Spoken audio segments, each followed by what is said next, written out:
Louis Lepke Buchalter's story stretches like a dark shadow across the history of organized crime in America, a tale where cunning calculation met ruthless violence. Born in 1897 on Manhattan's Lower East Side, young Louis was no stranger to hardship.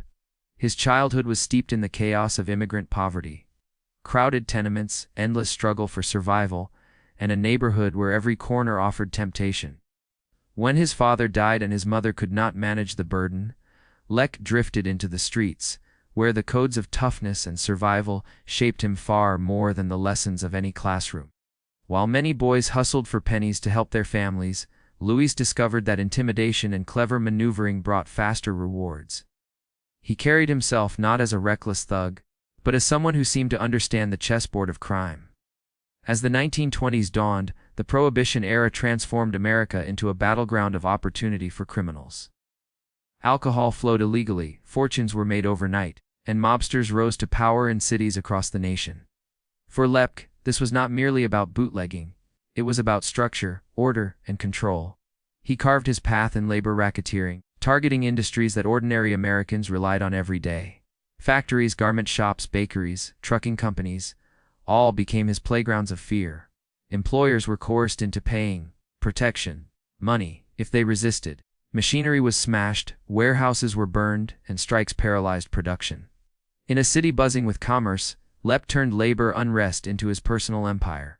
Unlike the flamboyant gangsters of his era who craved headlines and fame, Lepke was quiet, methodical, and calculating. He preferred to stay in the shadows, letting others carry out his dirty work, while he built a criminal enterprise that resembled a corporation. His reputation was built not on flash, but on the terrifying certainty that crossing him meant destruction. This discipline made him stand out in a world where many gangsters were undone by their own vanity.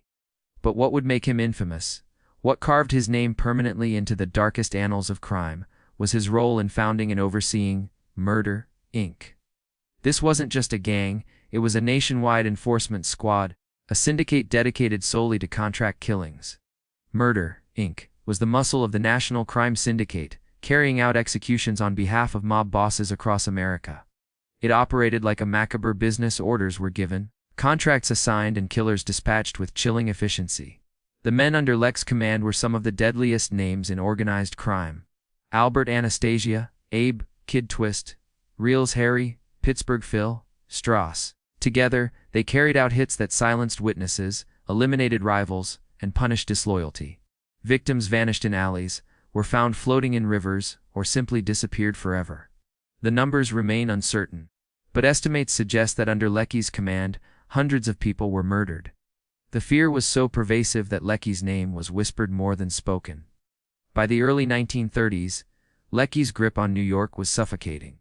He controlled unions across industries, manipulated strikes, and extended his reach into narcotics trafficking. Businesses paid him because they knew the alternative was destruction. Politicians looked the other way, while corrupt police officers pocketed their share. For a time, it seemed that Lepke's empire was untouchable. But shadows do not last forever. His activities attracted the attention of Thomas E. Dewey, a relentless prosecutor determined to root out the corruption strangling New York.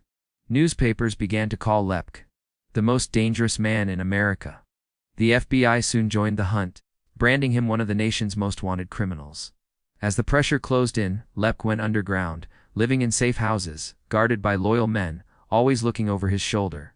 In a stunning twist in 1939, Lepke voluntarily surrendered to authorities, a move that stunned both law enforcement and the underworld. The carefully hidden boss, the mastermind of terror, walked into custody. He believed he could outmaneuver the system, perhaps cut a deal, perhaps save himself. But this time the net was too tight. Trial after trial unraveled the dark machinery of his empire. Witnesses came forward, some reluctantly, some eager for revenge, others desperate to save themselves. The most devastating testimony came from insiders who revealed the workings of Murder, Inc. For the first time, Americans saw organized crime not as random street violence but as a structured, lethal business enterprise. Lepke's cold efficiency was laid bare in the courtroom. Convictions piled up: racketeering, narcotics, extortion, and finally, the charge that sealed his fate: murder. Unlike other mob bosses who managed to wriggle free through bribes or intimidation, Lepke's empire crumbled under the weight of evidence. The law, for once, had trapped the mastermind. On March 4, 1944, Lepke Buchalter was executed in the electric chair at Sing Sing prison. The underworld watched in stunned silence. For the first time in American history, a major mob boss had been put to death by the state. He had built his empire on fear, silence, and shadows, but in the end, he could not escape justice. The story of Lepke is not one of glamour or legend. It is not the tale of a Robin Hood figure or a daring outlaw. It is a chilling reminder of how crime can be organized, how fear can become a business, and how power built on blood eventually collapses. From a poor boy in Manhattan to the head of Murder, Inc., to the electric chair at Sing Sing, Lepke's life remains one of the starkest examples of crime's ultimate cost.